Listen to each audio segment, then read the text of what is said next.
Esa voz que tronó en el monte, todavía habla.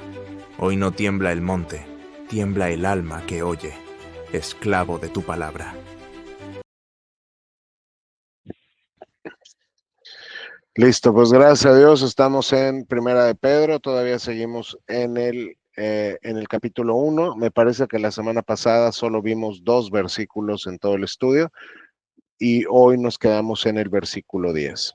¿Ok? Entonces no voy a hacer ya como una recapitulación porque esto ya lo vimos, pero básicamente vamos a comenzar una sección que nos va a derivar al versículo 13, ¿no? Donde una vez que Pedro nos da una base teológica y doctrinal, nos va a llamar a vivir de cierta manera.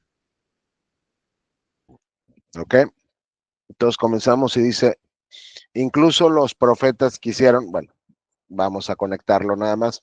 Una vez que Pedro exaltó la salvación de los cristianos hasta este versículo, ¿se acuerdan? O sea, están sufriendo, están pasando por pruebas, se puede poner mucho peor, pero ustedes tengan confianza en la herencia que recibirán y en la salvación que Dios consiguió para todos ustedes por medio de Cristo. ¿Okay? Entonces, una vez que Pedro exalta la salvación común a todos los cristianos, como que hace una pausa para reflexionar sobre el privilegio y el inmenso como valor de esta salvación. Porque hay veces que los cristianos tendemos a no enfocar qué tan precioso es lo que Dios hizo por nosotros en el rostro de Cristo, es decir, qué tan precioso es el Evangelio de Jesucristo. Entonces dice, incluso los profetas, aquí se está refiriendo a los profetas del Antiguo Testamento, quisieron saber más cuando profetizaron acerca de esta salvación inmerecida que estaba preparada para ustedes.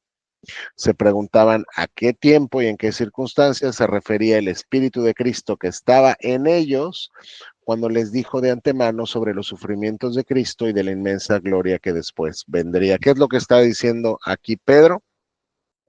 Muestra cómo sus lectores deben de estar, digamos, animados por la salvación tan grande que recibieron, que fue tan maravillosa, que aún los profetas que dieron sus profecías con respecto al Mesías, estaban inquietos, estaban inquiriendo, estaban escudriñando de manera diligente cómo se cumpliría todo esto. Entonces hay que entender que los profetas no es como que entendían perfectamente lo que estaban viendo y no es como que sabían exactamente cómo se cumpliría la profecía que estaban dando, como que tenían vislumbres, ¿no? O sea, como que más o menos podían entender ciertas cosas, pero no lo entendían con la claridad con lo que le entiendes tú o con la que le entiendo yo. Por eso Pedro lo que nos está comentando acá es, tienes que saberte privilegiado porque puedes gozar más al deleitarte más de la obra culminada de Cristo que estos profetas que cuando dieron sus profecías donde señalaban al Mesías. Entonces, en primer lugar, lo que Pedro hace aquí es lo que platicamos ahorita y también en segundo lugar, lo que hace acá Pedro es conectar el Evangelio de Jesucristo con el antiguo pacto. ¿Ok? Hay una continuidad, dice Pedro, natural entre el Antiguo Testamento y el Nuevo Testamento en el plan redentor de Dios. Es algo súper importante al momento de interpretar las escrituras. Hay una unidad del pacto de gracia, de redención, desde Génesis 3:15 a través de la historia. ¿Por qué? Porque lo que estos profetas estaban exclamando después se cumple perfectamente en la persona de Jesucristo y eso lo aprendemos cuando Cristo viene a la tierra y llegas a los evangelios, ¿ok? Entonces, lo primero que Pedro hace acá es que valoremos qué tan precioso es el mensaje de salvación y que veamos que este mensaje de salvación tiene como sus raíces en el antiguo pacto. No es algo nuevo, como que Dios dijo, yo creo que voy a hacer esto hoy, sino que ya estaba desde la eternidad totalmente tanto pensado como planeado.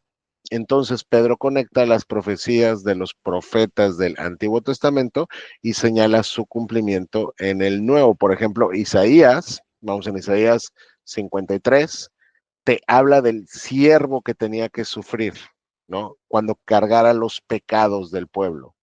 Y tal vez él no entendía perfectamente cómo funcionaba, pero él estaba viendo algo y él quería saber más dónde se cumpliría todo esto, ¿no? O Zacarías, por ejemplo, con la profecía esta del rey que viene, vamos a ti, bueno, que está montado en un burro, ¿no? O sea, como que hay vislumbres que tienen, pero no sabían exactamente en quién se cumpliría y cuándo se cumpliría y cómo se cumpliría. O también mismo en Zacarías con el rey traspasado, ¿no? Lo van a leer ahí cuando lleguemos a Zacarías, ¿no? O con Daniel cuando dice que el Mesías, bueno, que sería cortado también. O sea, todos estos profetas más o menos entendían algo, pero no tenían la claridad que tenemos tú y yo. Entonces, lo que nos está diciendo Dios es: considérate muy afortunado porque tú tienes una perspectiva diferente a la que tenían ellos, porque tú lo puedes ver ya cumplido todo en Jesucristo. Pero lo que sí nos dice Pedro es que ellos, cuando daban sus profecías, como que tenían sus mentes fijas en un propósito, y era: ¿cuándo sucederá esto? ¿En quién sucederá esto? ¿Cómo sucederá esto? Es decir, lo consideraban un asunto de gran importancia y de altísimo valor. ¿Ok? Entonces, lo que Pedro quiere que tú entiendas es qué tan preciosa debe ser esta salvación si los profetas anhelaron tanto como saber más de lo que sabían en ese momento, ¿no? Pero al mismo tiempo tú puedes ver cómo Dios fue bueno contigo, porque ellos, por más que intentaban como inquirir y diligentemente pensar y saber, nunca lo vieron como lo ves tú, ¿ok? Entonces, Dios te ha puesto por medio de su providencia en el tiempo del cumplimiento, donde puedes ver todo con mayor claridad, ¿ok? Entonces, primer punto, los profetas entendían el valor de esta salvación y Pedro quiere que tú le entiendas también. Luego, se preguntaban en qué tiempo y circunstancias se refería el Espíritu de Cristo que estaba en ellos. Esto es, desde luego, vamos, el Espíritu Santo, que en este contexto se llama, vamos, el Espíritu de Cristo, y nos dice claramente que estaba en ellos, como inspirándolos en sus profecías. Entonces, esto también de una manera muy clara te dice que el antiguo pacto donde aparecen estas profecías es divinamente inspirado. Y por otro lado, te dice que el tema central de las profecías es Cristo. Porque si tú lo puedes ver ya hoy cumplido en Cristo, tú tienes que entender que estas profecías estaban apuntando o señalando a Cristo. ¿Ok? Y entonces vamos, el Espíritu Santo que estaba inspirando a los profetas y estaba como señalando a Cristo, les mostraba, les dijo de antemano sobre los sufrimientos de Cristo y de la inmensa gloria que después vendría. Entonces, quiero que noten cómo todo el sistema profético muchas veces lo único que está haciendo es señalando a Cristo Jesús. Entonces, lo primero que decía es el Mesías tenía que padecer primero y después el Mesías sería glorificado. Y eso es justo lo que pasó en los evangelios. Cristo murió en una cruz y luego entró en su gloria con la resurrección y la entronización. Entonces, este era el plan determinado de Dios. Entonces, otra vez, Pedro está viendo continuidad entre lo que vieron los profetas y los predicadores como él del Evangelio en el Nuevo Pacto. Los dos estaban anunciando la misma salvación en Cristo, pero en un estadio distinto de desarrollo o de cumplimiento. Y los dos estaban siendo inspirados y movidos por el Espíritu Santo. La gran diferencia, por ejemplo, vamos entre Isaías o Zacarías o Daniel, etcétera. La diferencia fundamental es que ellos estaban anunciando lo que estaba aún por cumplirse. Y cuando tú predicas a Jesucristo, tú hablas de lo ya cumplido. ¿Ok? Hasta acá tienen dudas. No.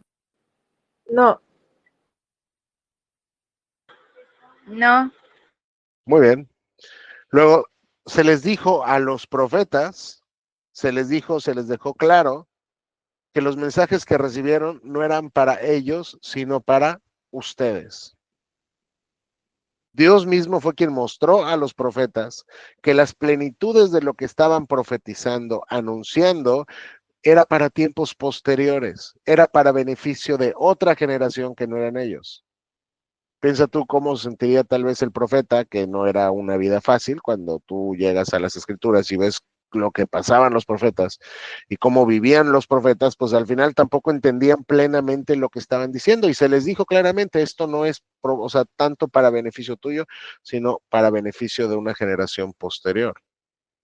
Por ejemplo, cuando tú llegas a Daniel, y cuando lleguemos a Daniel, vas a ver que se le dice, sella estas palabras hasta el tiempo del fin. Es decir, lo que te acabo de decir, Daniel, no es todavía para este momento. ¿Ok? Entonces los profetas entendían de manera muy clara que ellos servían a una generación futura con sus escritos, lo cual nada tiene que ver con que, bueno, entonces yo no puedo ser salvo, claro, porque sabemos que la salvación siempre ha sido por fe desde Génesis 3:15, ¿no? Y todo aquel que cree las promesas de Dios es salvo, no tiene algo que ver con eso. O sea, pues ellos tenían gracia y salvación de la misma forma en la que la tienes tú, por medio de la fe. ¿Ok? Porque de hecho los profetas confiaron en el Mesías que Dios dijo que vendría y fueron salvos por esa fe, como nos dice, por ejemplo, vamos a Hebreos 11. ¿Sí? Pero lo que es un hecho consumado es que aunque tenían esperanza de salvación y tenían la gracia de Dios que les asistía y tenían la fe que Dios les daba, no entendían plenamente lo que estaban diciendo. O sea, claro que la promesa del Mesías era para los profetas también, solo tenían que creerla. Pero el cumplimiento histórico del Mesías, lo que ellos querían saber cuándo sucederá, en quién sucederá, etcétera, etcétera, era para un cumplimiento histórico posterior que estaba reservado para una generación futura. Entonces, los profetas también experimentaron la gracia de Dios en la promesa, pero nosotros además, pues, experimentar la plenitud histórica del cumplimiento. Por eso yo no sé si se acuerdan ustedes que Cristo en Mateo 13 les dijo, por ahí creo que es, sí, creo que es el 13, Cristo les dijo, muchos profetas y justos quisieron ver lo que ven ustedes y no lo vieron. ¿Se acuerdan? Que Cristo les reclama su incredulidad y les dice, muchos profetas quisieron ver lo que tú estás viendo y no les fue dado verlo, pero a ustedes sí. ¿Por qué? Porque ustedes tuvieron la ventaja, porque Dios así lo quiso en su soberana como providencia y voluntad, que tú sí y ellos no. Pero al mismo tiempo, entre más claridad tienes tú en la revelación progresiva, en la progresión de la revelación, entre más clara es, también más responsable, pues tú eres, ¿no? Y lo hemos visto ya. Entonces se les dijo que los mensajes que recibieron no eran para ellos, sino para todos ustedes. Y ahora este evangelio, otra vez Pedro está conectando las profecías con el evangelio. Como dice Pablo en Romanos, no es algo que se le ocurrió, digamos, a Dios hoy, sino ya estaba totalmente estructurado. ¿Ok? Entonces, este mensaje les fue anunciado a todos ustedes por medio de aquellos que la predicaron con el poder del Espíritu Santo enviado del cielo. Nota cómo los profetas están siendo inspirados por el Espíritu Santo o movidos por el Espíritu Santo al dar sus profecías, y nota cómo los predicadores del nuevo pacto, en este contexto, todos los apóstoles y demás, están siendo empoderados por el Espíritu Santo para proclamar el cumplimiento de las profecías del antiguo pacto. Entonces, sean que sean los profetas, ¿ok? O sea, que sea la persona que está predicando después del cumplimiento, el Espíritu Santo está trabajando en los dos, ¿ok? Lo que Pedro dice es, muy bien, una vez que el cumplimiento llega, ya no tenemos que esperar como los profetas para ver dónde se cumplirá, con quién se cumplirá, cuándo se cumplirá, sino simplemente se declara abiertamente por la iglesia que el tiempo del cumplimiento ya llegó. Y es el Espíritu Santo sobre su pueblo, empoderando a su pueblo para proclamar el Evangelio. Entonces, lo que Pedro dice aquí básicamente, y él quiere que lo entendamos cuando señala el privilegio que tenemos es, oye, qué privilegio el que tenemos nosotros, desde Pedro para acá, qué privilegio el que tenemos nosotros de escuchar claramente el mensaje de Cristo que los profetas anhelaban entender del todo y no podían. Es un gran privilegio, pero como lo dijimos hace 2 segundos, también qué responsable es aquel que oye hoy las noticias de Cristo y lo rechaza. ¿Por qué? Porque hoy tienes el cumplimiento pleno. Hoy estás de este lado de la cruz. Hoy sabes exactamente cómo sucedió todo. ¿Por qué? Porque lo lees, porque ya está revelado, porque ya pasó. Entonces somos más responsables. Sí, tenemos un gran privilegio y Pedro quiere que lo entendamos, pero al mismo tiempo Pedro también está declarando implícitamente que somos más responsables. ¿Ok? Porque tenemos que considerar el testimonio combinado de los profetas, de los apóstoles y del Espíritu Santo que estuvo trabajando en todos ellos para al final mostrarnos que hay una unidad en la revelación desde el antiguo pacto y siempre desde Génesis 3:15 ha estado señalando y apuntando a Jesús. Entonces, el centro de la Biblia es Jesús, el propósito de la Biblia es Jesús, la finalidad de la Biblia es Jesús. Y dice Pedro, todo es tan maravilloso, todo esto es tan maravilloso que aún los ángeles observan con gran expectación cómo suceden estas cosas. Lo que les estoy diciendo, este plan de redención eterno de Dios es tan increíble que aún los ángeles están prestos, con atención, viendo cómo se desarrolla todo esto. Entonces, esta frase tan pequeña subraya todavía más la grandeza de la salvación.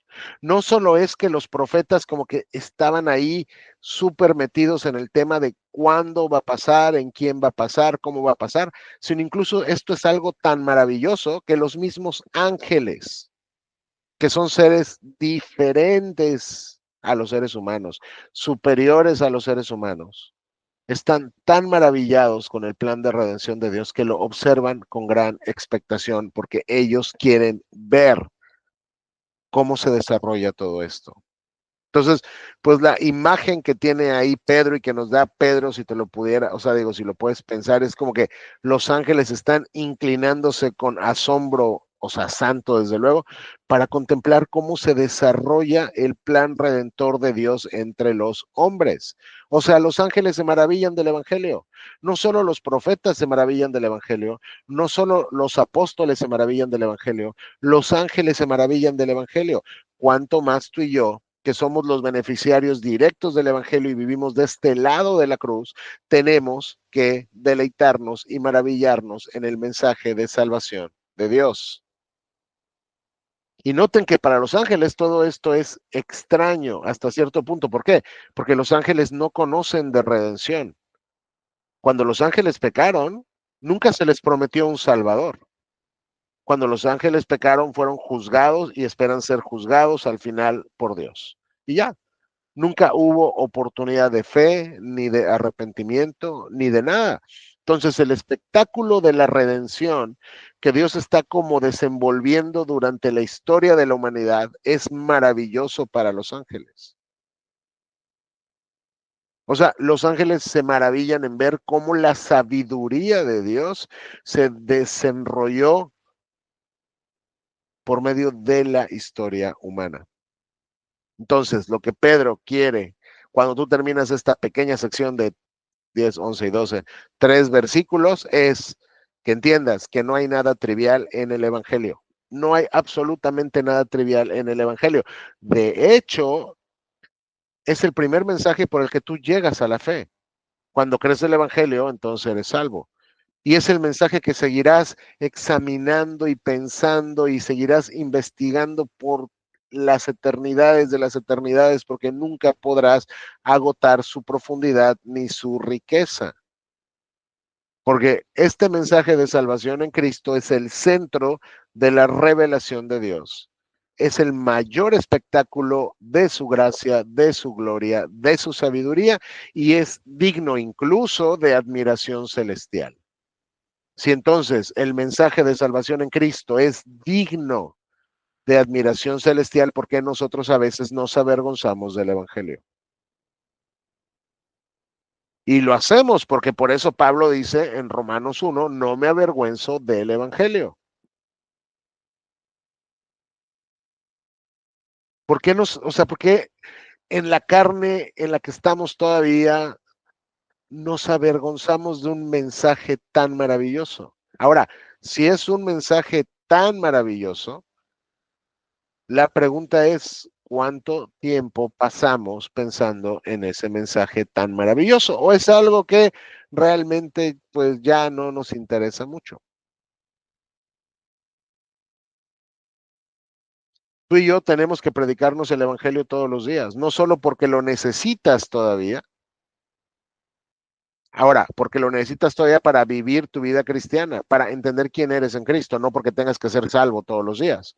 La justificación, lo hemos visto ya, lo vimos en Romanos, es una declaración forense de una única vez y no admite ni que mejore, ni que empeore, ni nada. Simplemente Dios dice, eres justo y se acabó, con base en la justicia externa imputada de otro que no eres tú, y ese otro es Jesucristo. Entonces, por ejemplo, de los 3 versículos que vimos ahorita, ¿qué podemos concluir? ¿Qué podemos sacar? ¿Qué podemos aplicar para nuestras vidas? Digo, creo que lo tratamos ya, vamos, ahorita que los explicamos, pero lo podemos recapitular. Por ejemplo, ¿qué nos muestra Pedro acá? Que hay una unidad de la revelación bíblica, que hay una unidad entre el antiguo pacto y el nuevo pacto. No es como que están separados y son totalmente diferentes uno del otro. Hay muchos cristianos que lo ven así.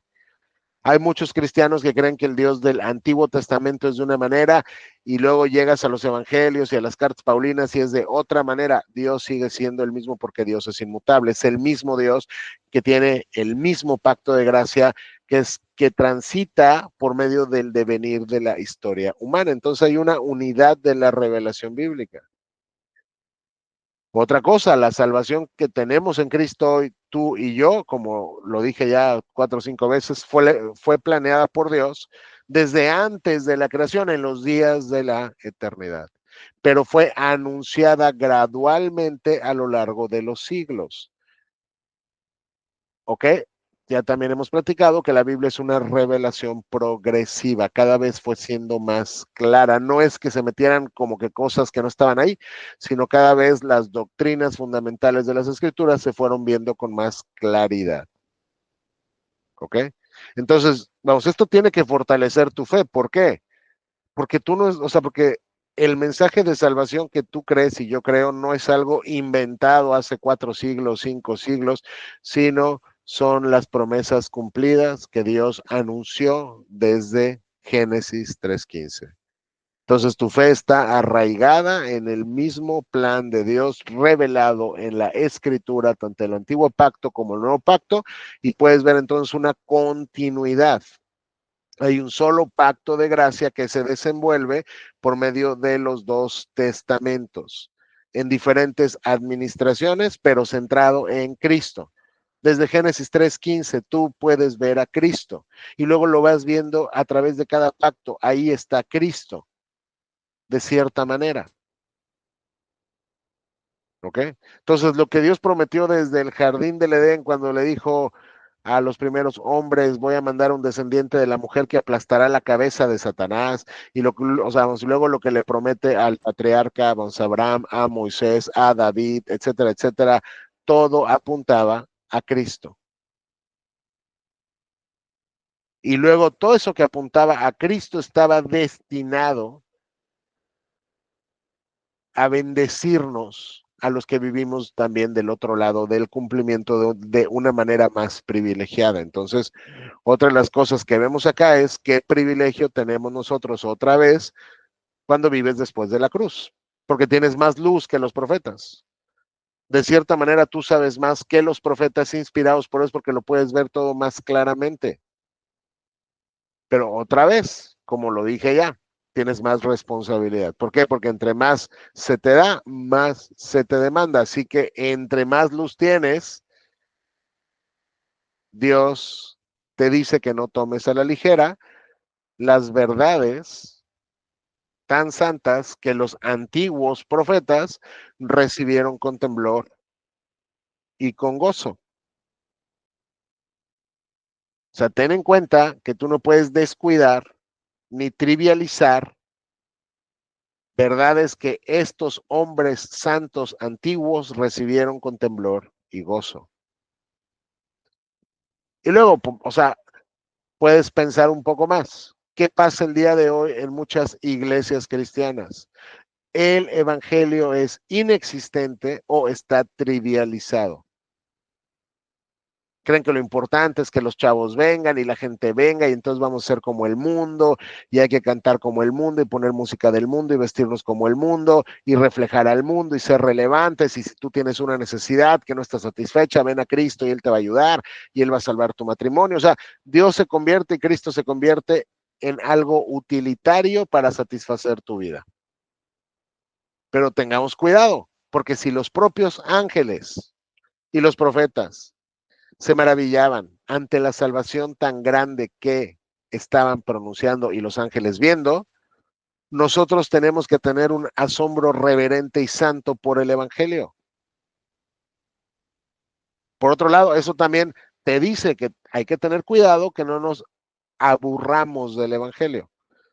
Para los que están con papás cristianos desde que son pequeñitos y sus papás les hablan del Evangelio una y otra vez, se puede volver algo tan cotidiano, un mensaje como tan regular, ya me lo sé, ya lo escuché, ya me lo dijeron, ya todo el tiempo lo escucho, que pierda en tu mente como importancia y relevancia. Pero son cosas gloriosas, son cosas con tanta gloria que aún los ángeles se deleitan santamente en verlas. Entonces, cada vez que tú y yo vamos a la cruz y a la resurrección y meditamos en esto, queremos quedarnos ahí deleitándonos. Vamos a hacerlo con deleite santo. Vamos a hacerlo con deleite santo. Vamos a temblar ante el Evangelio, dice Paul Washer. Si cuando dices, o sea, si cuando estás hablando de Cristo y de su mensaje, vamos, y del Evangelio, no estás temblando porque no entiendes la seriedad y la gloria de las palabras que estás pronunciando, cuidado. No es un mensaje superficial. Y aún así hay muchas iglesias hoy que en lugar de atraer a la gente o querer atraer a la gente por medio de predicar el Evangelio de Jesucristo, dicen vamos a buscar cosas que atraigan a la gente de manera indirecta, ya que estén aquí les hablamos de Cristo, ¿no? Vamos a hacer una rifa, vamos a dar planchas, microondas, lo que sea. El punto es, han devaluado el mensaje que los profetas consideraron tan valioso y los ángeles consideran tan espectacular. ¿Ok? Y por último, bueno, por lo menos aquí hay otra verdad que podemos enfatizar. Noten cómo primero, en el orden del Evangelio, se viene anunciando los sufrimientos de Cristo y después la inmensa gloria que vendría. Primero viene la cruz, luego viene la corona. Primero viene el sufrimiento, luego viene la gloria que sobrepasa todo sufrimiento. ¿Por qué? A ver, ¿por qué Pedro les está diciendo esto a los cristianos a los que les está escribiendo? Porque está sufriendo. Recordemos, si somos cristianos, que suscribimos y creemos firmemente en la inspiración plenaria y verbal de las Escrituras. Esto quiere decir que creemos que toda la Biblia es inspirada por Dios y palabra por palabra. Entonces, cuando Dios escribe palabra por palabra, cada palabra cuenta. Un artículo, una preposición, una interjección, todo cuenta.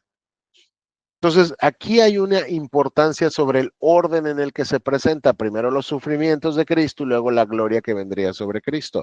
Pedro se lo escribe así a sus lectores porque estos lectores están sufriendo y quiere que entiendan que antes de la gloria que ya les dijo en los versículos que ya vimos, que antes de la gloria que Dios les revelará en el día final, ahora tienen que pasar sufrimiento, tienen que padecer. Así como Cristo tuvo que padecer antes de entrar en su gloria, nosotros también pasaremos por sufrimientos antes de la gloria final. Y esto ya se los dijo antes, en los versículos que ya vimos. Así es como comenzó.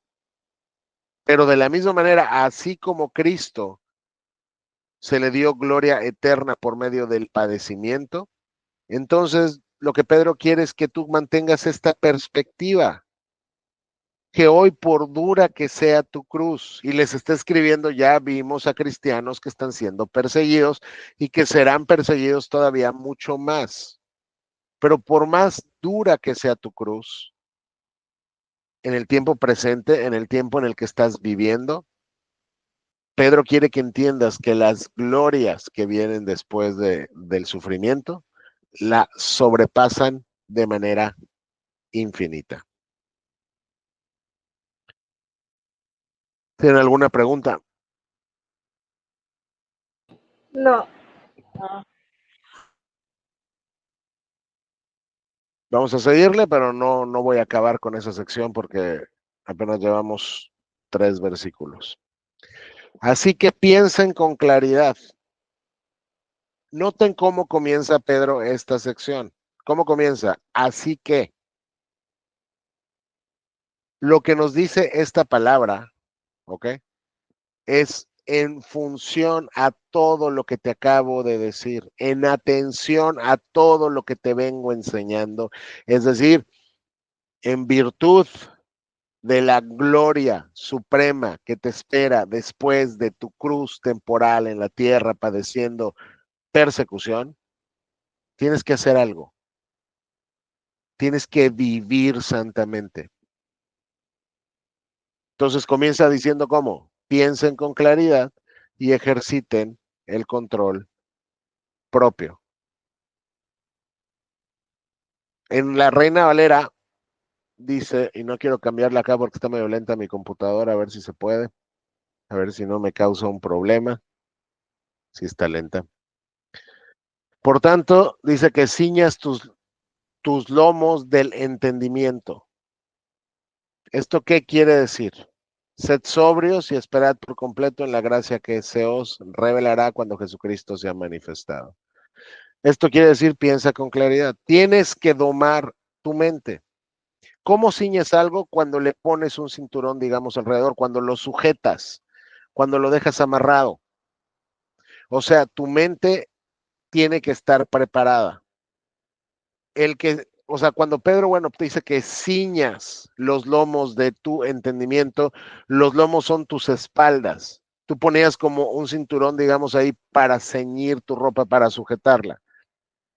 Lo que Pedro te está diciendo es, así como en la cultura bíblica tú te ciñes la túnica para correr o para trabajar sin que se te caiga, digamos, tienes que preparar tu mente, tienes que preparar tu entendimiento. ¿Para qué? Para estar listo para obedecer a Dios, porque nota que el que tú pienses con claridad te va a dar como resultado ejercitar el control propio. ¿Y qué es el control propio? ¿Qué es el control propio? ¿Quién sabe?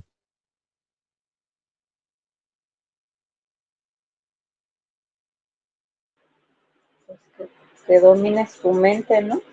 Exactamente, que domines tu mente, y si dominas tu mente, lo que va a resultar es que va a haber santidad en o sea, en tu conducta. ¿Ok? Si tú puedes llegar a dominar tus pensamientos, tu conducta cambia. Si tú no dominas tus pensamientos, tu conducta no cambia. Por eso es que es tan importante que te alimentes de la palabra de Dios todos los días. Por eso dice en Romanos Pablo que renueves tu mente. Porque tal como piensas es como vives. Entonces, lo que Pedro dice acá viene una exhortación práctica, ¿ok? Así que es lo mismo que por lo tanto. Entonces ya pasamos de la doctrina que les dije hace 10 versículos o 12 versículos, vamos a hablar al tema de cómo deben vivir, ¿ok? Y hay 3 maneras generales en las cuales Pedro nos dice que debemos vivir: con la mente preparada, ¿ok? Y controlando nuestros pensamientos. Luego, cuando tú sigues acá leyendo, dice, pongan su esperanza en la salvación inmerecida que recibirán cuando Jesucristo sea revelado al mundo. Esto es repetir lo que ya nos dijo antes, pero el punto es, pon tu esperanza completamente enfocada en la gloria venidera y por lo tanto, otra vez, en consecuencia, si tú tienes tu mente domada, si tienes tu mente controlada, si piensas con claridad, si ejercitas el control propio y si lo único que llena tu mente es la esperanza de salvación inmerecida que vas a recibir, o sea, si tú tienes tu mente puesta en Jesucristo y en la gloria que te vendrá, entonces vivan como hijos obedientes de Dios. Entonces aquí hay tres ejes fundamentales. El primero, piensa con claridad y contrólate, pon tu esperanza plenamente en la gloria que recibirás y vive en santidad en toda tu conducta. Pero no ten el orden. Es muy importante que veas el orden en el cual Pedro presenta estas cosas. ¿Ok? Tú no puedes ser un cristiano obediente si no estás renovando tu mente por medio de la palabra de Dios. Si tú estás consumiendo pura chatarra y basura del mundo y estás bebiendo la cultura podrida que el mundo te da por medio de la televisión, del internet, de los libros, de lo que sea, y después esperas ser un cristiano que viva obediente a Dios, no vas a poder. ¿Estoy diciendo que la televisión es mala? Desde luego que no. Eso sería legalismo, ni el internet ni nada. Esos solo son instrumentos, depende cómo los usas tú con tu carne no redimida. Porque aún en la televisión puedes ver cosas que glorifican a Cristo. Y lo mismo puedes hacer con el internet. Y entonces te estás alimentando de cosas que sí te van a servir para controlar y ceñir tu mente. Hay que tener, dice Pedro, disciplina mental, hay que estar enfocados en lo que nos edifica y hay que desechar, es lo que Pedro te dice con estas dos palabras, hay que desechar las distracciones pecaminosas. Y cuando piensas con claridad y piensas de esa manera, entonces tienes que estar controlado, tienes que dominarte. No puedes entregarte a las pasiones que ahí están batallando en tus miembros o a los engaños del mundo. Es decir, si lo quieres ver de una manera como muy coloquial, es el cristiano tiene que tener una mente centrada en la verdad de Dios. No sé si has conocido personas que te dicen y ponen como si fuera, digamos, algo como que muy bueno que tengas una mente como que súper abierta. Dicen, no, es que esa persona es de mente bien abierta, es de mente abierta y lo ponen como un elogio, como algo a lo que tenemos que aspirar. Dios dice que tengas la mente cerrada. Dios nunca te dice que tengas la mente abierta. Dios nunca te dice que dejes entrar cualquier basura a tu cabeza. Dios te manda que tengas la mente centrada en la verdad y cerrada para la verdad de Dios, que tu mente sea clara. ¿Cómo va a ser clara cuando estás pensando en la verdad de Dios y lista para obedecer?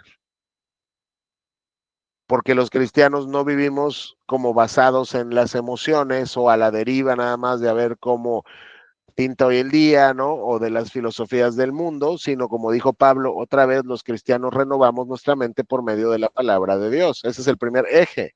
Entonces, el primer eje tiene que ver con tu consumo de la verdad, con tu exposición y mi exposición a la verdad de Dios. Y luego, espera totalmente, pon tu esperanza en la salvación inmerecida que vas a recibir cuando Cristo se revele al mundo. Entonces, Pedro te dice, pon tu mirada en el futuro. Pon tu mirada en el futuro, pon tu mirada en la gloria que vendrá, pon tu mirada en el cielo, pon tu mirada en la culminación de nuestra salvación, pon tu mirada en la esperanza que te espera, valga la redundancia. O sea, lo que Pedro te dice es, cree en las promesas de Dios. Que tus ojos estén puestos firmemente en la eternidad. Porque cuando tus ojos y mis ojos están puestos en la eternidad, no se van a desviar para ver el pecado, porque estás viendo el fin escatológico de todo. Si tú estás pensando en términos del juicio final, si tú estás pensando en términos de la gloria venidera, si estás pensando en términos de la aparición de Jesucristo, no vas a ser fácilmente como seducido por los placeres del pecado. Es decir, si ya leyeron El progreso del peregrino, Pedro nos dice, vivan con una mentalidad pues como peregrina o de peregrino. No son de aquí, no quieran quedarse aquí, pongan su esperanza en donde van a llegar, en lo que van a recibir cuando Cristo sea glorificado, cuando Cristo se revele al mundo. Y si hacen estas dos cosas, ¿cuál va a ser el resultado? Como tienen su mente transformada todo el tiempo y centrada en la verdad de Dios y están viendo hacia el futuro, a la salvación que viene, ¿qué va a pasar cuando llegue la tentación a tu vida? ¿Qué va a pasar cuando llegue la tentación a tu vida? Si tú tienes tus ojos puestos en la eternidad, vas a interpretar las tentaciones desde tu mirada profunda y puesta en el día final. Creo que sería diferente si una persona cuando es tentada, como que Dios le pudiera poner un fast forward y nos vamos a correr rapidísimo al futuro y te voy a enseñar cuando te estés quemando en el infierno. O sea, si cuando eres tentado a pecar, Dios te pudiera mostrar una visión de cómo va a ser tu miserable vida en el infierno, te aseguro que interpretarías diferente la tentación que en este momento está tocando a tu puerta. ¿Por qué? O sea, es tan común que los cristianos, bueno, pues caigamos en tentación y las personas pequen todo el tiempo porque somos muy cortos de vista, porque solo estamos viendo el aquí y el ahora, pero no estamos viendo la gloria venidera o el juicio final. Entonces, Pedro sabe que si tú vives de esta manera, con tu mente centrada en la verdad y tu esperanza en la gloria final, vas a ser un hijo obediente, vas a vivir como un hijo obediente, no vuelvan atrás a su vieja forma o manera de vivir con el fin de satisfacer sus propios deseos. Entonces, si tú vives de esta manera, vas a ser una persona sabia. Él quiere que entiendas que hoy tú eres hijo de Dios. Entonces, si eres hijo de Dios, tienes que ser un hijo obediente de tu Padre Celestial. Y un hijo obediente del Padre Celestial no vive como vivía antes. Dice Pedro, antes era por ignorancia, pero ahora sean santos en todo lo que hagan, tal como Dios, quien los eligió, es santo. Pues las Escrituras dicen, sean santos porque yo soy santo. Voy a explicar esta parte, pero de una vez aquí me voy a quedar, porque no vamos a poder avanzar más. Listo. Entonces, lo que Pedro dice es, sé un hijo obediente que batalla, que no vive conforme a los deseos carnales. ¿Cuáles son estos deseos que hay en tu carne? Las pasiones pecaminosas, impuras, que antes de que vinieras a Cristo gobernaban tu vida. Esto ya lo vimos con Pablo en Romanos. Y Pedro dice, pero bueno, antes eras ignorante, seguías siendo culpable, pero eras ignorante. Hoy sabes muchas cosas más de Dios y de quién es Dios y de lo que Dios hizo por ti en Cristo, como para que vivas de la misma manera. Hoy ya no eres ignorante. Entonces, si ya no eres ignorante, hoy tienes que vivir de una manera diferente. ¿Cómo? No puedes amoldarte, conformarte a los deseos que tenías antes. Porque si Dios ha cambiado tu naturaleza, tú ya no encajas en el molde de tus anteriores pecados o los apetitos del mundo que antes te controlaban y tenías. Si Cristo vino a tu vida, rompió las cadenas que te sujetaban a la esclavitud, al pecado. Cristo te vino a libertar de esas pasiones por medio de su cruz, por medio de su obra culminada. Así que si Dios ya te hizo una persona no encadenada al pecado, no sirvas otra vez al pecado, no te conformes al mundo. Esto es lo mismo que Pablo dijo en Romanos 12. En pocas palabras, cristianos, ustedes, peregrinos, sufrientes, no vivan como vivían antes de conocer a Cristo. Hoy tienen otra naturaleza. Si es que son cristianos. Pero ¿de dónde vamos a sacar ese poder? Bueno, tienes, digamos, vamos al Espíritu Santo viviendo en ti, pero si tú tienes puesta tu mirada en la escatología, en el día final, en la gloria que se revelará, en el galardón, en el juicio final, en el fin de todo, si tú tienes tu mirada en la recompensa eterna que recibirás, vas a ver diferente el pecado que te quiere seducir en este mundo.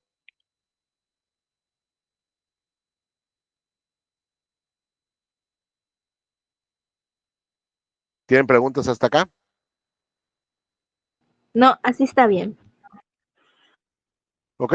Y terminamos entonces, dice, por lo tanto, vivan como hijos obedientes de Dios. Ya te prohibió, no vuelvas atrás a tu vieja forma en la que vivías para satisfacer tus deseos, porque antes era por ignorancia. Y termina diciendo, pero hoy, en este momento, sean santos en todo lo que hagan. Y santos tiene que ver con, desde luego, con pureza, con relación al pecado, pero tiene que ver con una separación completa y total del sistema diabólico del mundo. Entonces, todo lo que tú hagas como cristiano debe ser santo. En toda tu manera de vivir, que es como dice la Reina Valera, sed santos en toda vuestra manera de vivir. No dice solo en algunas partes de tu manera de vivir. Sean santos en absolutamente todo lo que hagan. Entonces, este texto está enfatizando la santidad. Sí tiene que ver con pureza moral, pero tiene también que ver con separación. No eres como el mundo, no eres del mundo, no vives como el mundo. Y luego te dice, ¿por qué? Tal como Dios, quien los eligió, es santo. Y aquí Pedro está citando a Levítico. Como dicen las escrituras, sean santos porque yo soy santo. Entonces tú tienes que imitar a tu Padre. Dios es santo, tú eres santo. Porque cuando te santificó Dios, cuando te llamó eficazmente a la salvación para consagrarte a Él. En pocas palabras, ¿saben quién es un cristiano? Una persona que Dios consagró del mundo para sí mismo. Si Dios consagró a una persona del mundo para sí mismo, ¿cómo es que esta persona consagrada del mundo para Dios quiere vivir como el mundo? Entonces Dios nos ha consagrado para apartarnos del pecado hacia Él, hacia Dios. Entonces, esto es lo que santidad quiere decir, y tal vez hay veces que no lo pensamos así, pero estamos apartados del mundo, pero es que estamos consagrados para Dios, somos sacerdotes.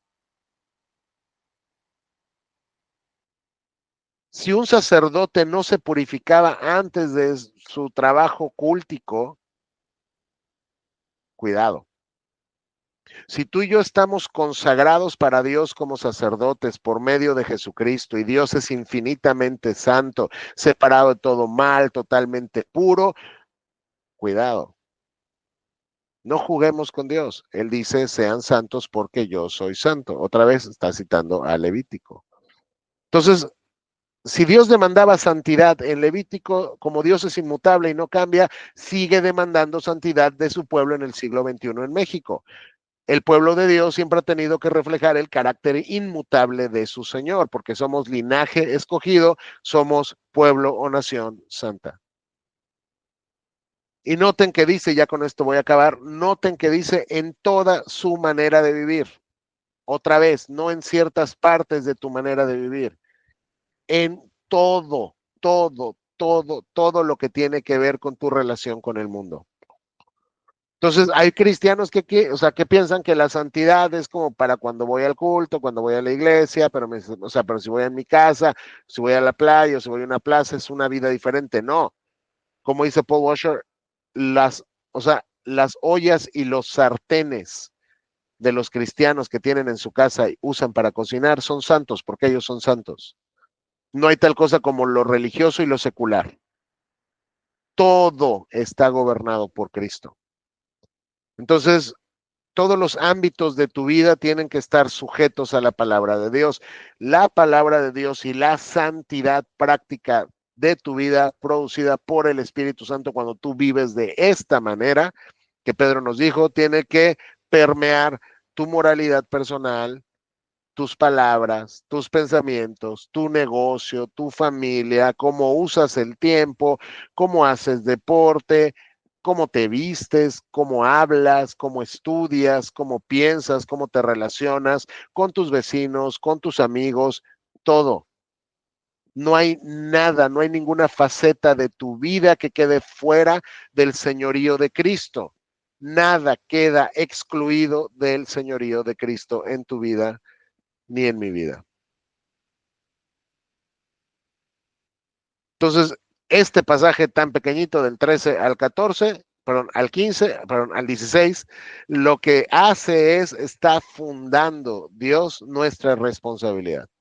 Somos salvos por gracia, eso ya lo sabemos, ya lo dijo Pedro antes, ya lo dijo él antes, pero esta misma gracia nos llama y nos capacita para vivir de una manera santa.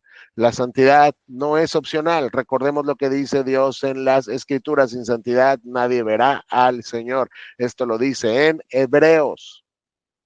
Si lo que caracteriza tu vida es la impiedad, no vas a ver favorablemente a Dios. Y no es que vivas en santidad para ganar tu favor con Dios, eso es legalismo, no es de lo que estamos hablando acá. Tú vives en santidad porque ya Dios te consagró, porque Él te salvó gratuitamente sin que tú hicieras algo. Es decir, la fe verdadera produce frutos, ya lo hemos dicho muchas veces.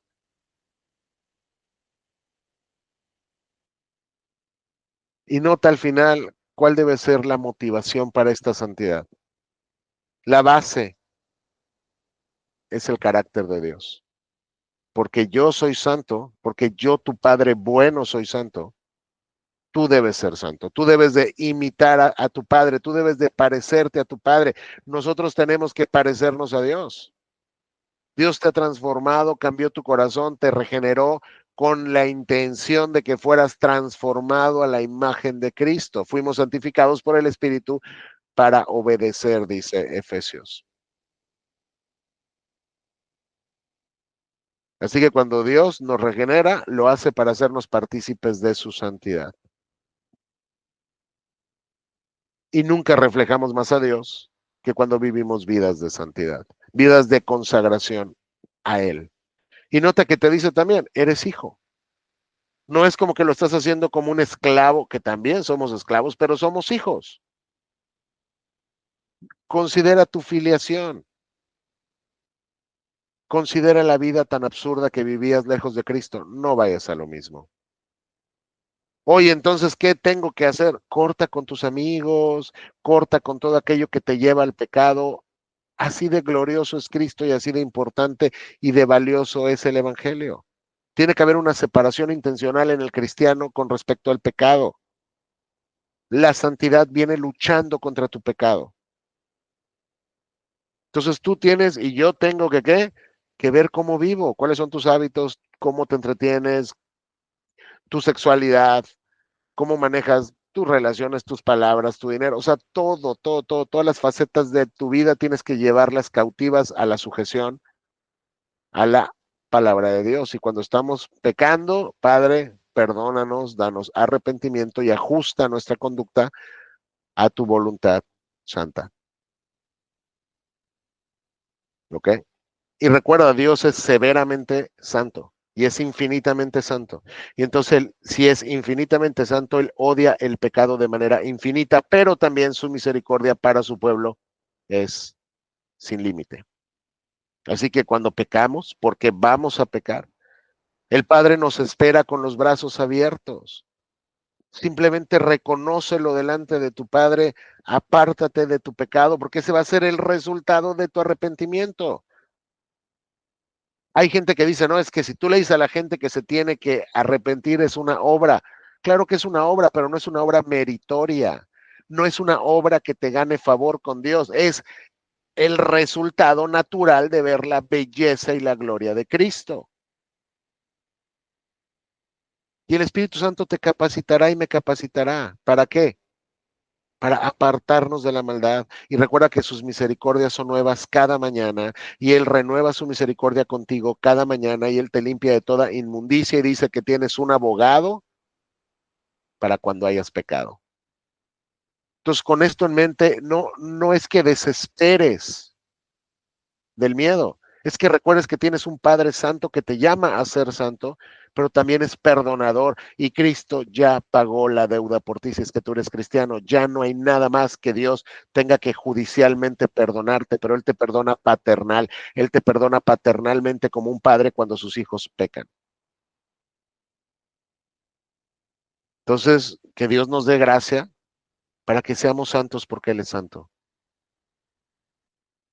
Y que este sea uno de los motores de nuestra vida, no para tratar de ganarnos por medio de nuestra conducta el favor de Dios, sino porque no podemos hacer otra cosa, porque el Espíritu Santo nos ha permitido ver la gloria de Dios en la faz, en el rostro de Cristo.